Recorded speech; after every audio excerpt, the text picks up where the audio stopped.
There's been some changes going on with electricity contracts here in Berea. Now, this has been in the works for a while, but recently there's been some contention, specifically around City Hall and the changes that are being made. So WBON TV is here in Berea, and we spoke to people on both sides of the aisle for the issue to explain the situation with KYMEA, AMP, and all the details in between.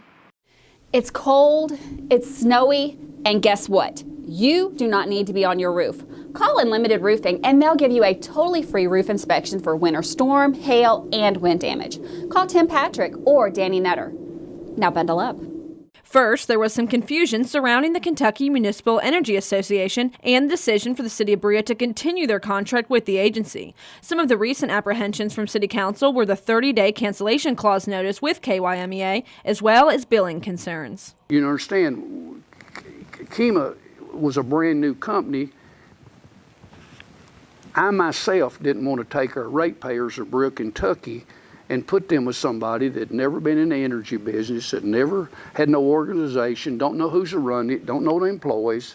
At this time, KYMEA is an organization in formation. They have contracts for power that go into effect in May of 2019. They have not provided the first watt of power. KYMEA does not have a building. They do not own property. They don't have a fixed mailing address. KYMEA is a startup agency, and in my opinion, we would be better served going with a more experienced, long-term energy provider. They are not a company. They are an interlocal governmental agency with a sole mission of finding power and delivering it to their members. They're simply an extension of the 12 governments that they are comprised of, including Berea, Frankfort, Madisonville, Paris, Benham, Corbin, Barberville.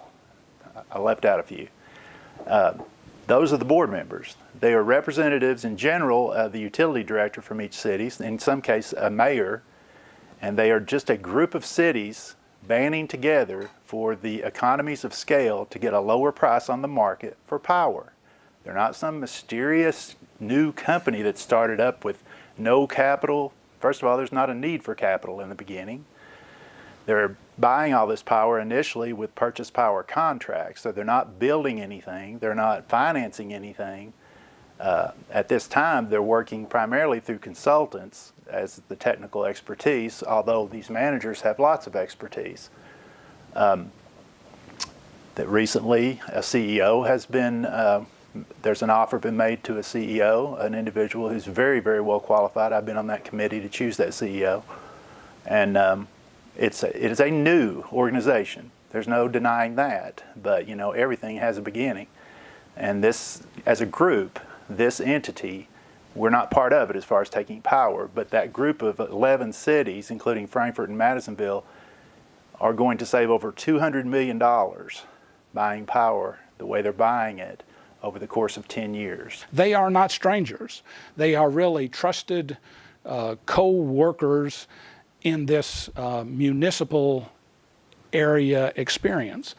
Now, the plan or an early idea that the municipals came up with was, rather than trying to deal with this new market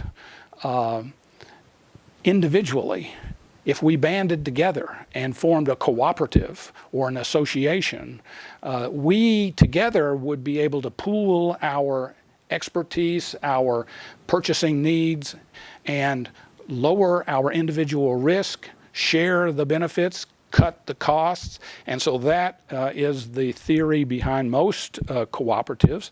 And so that is what the Kentucky cities went into trying to organize. At one of last month's City Council meetings, it was announced by the mayor that an attorney, the Utility Advisory Board, and the city auditor would pore over the contended contract and then submit reports on their findings. Berea Mayor Steve Connolly stated that he will undertake this due diligence to show the council that the agreement with KYMEA is in fact sound. The council had voted last fall to get out of all contracts with KYMEA, but the ultimate decision lies within the mayor. The motion that Jerry Little made and was passed by the council in a vote 6-1 a few weeks ago is for us to separate ourselves entirely from KYMEA.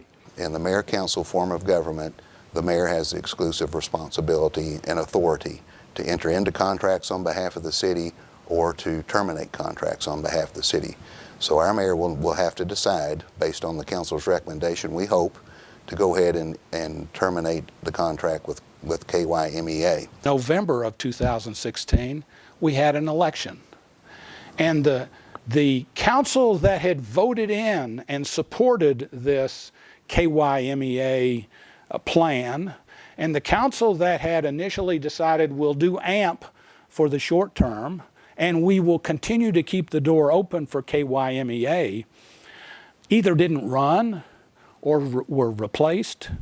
But the reason that in September of 2017, there was a vote in City Council to terminate the AMP relation, the KYMEA relationship without any elaboration or justification, can be traced back to the political change that happened in November of 2016. It has not been demonstrated that there is anything wrong with KYMEA, with its management, with its modeling, with its long-term goals and plans. At best, there can be this specious criticism that it is too new. The folks who are working in it, the utilities themselves, are hardly new. They are decades old, and we have an established relationship with them. The real challenge that we have now is to be planning what comes after 2024. Because the last thing that Berea can do as a single, relatively small city that has about 5,000 electric customers is play the open electric market. We cannot do that because the swings and the risk are so uncertain. Mayor Conley says this should all be settled this month, and the findings will be completed and published at the next meeting of the Berea City Council. For WBON TV, I'm Marissa Hempel.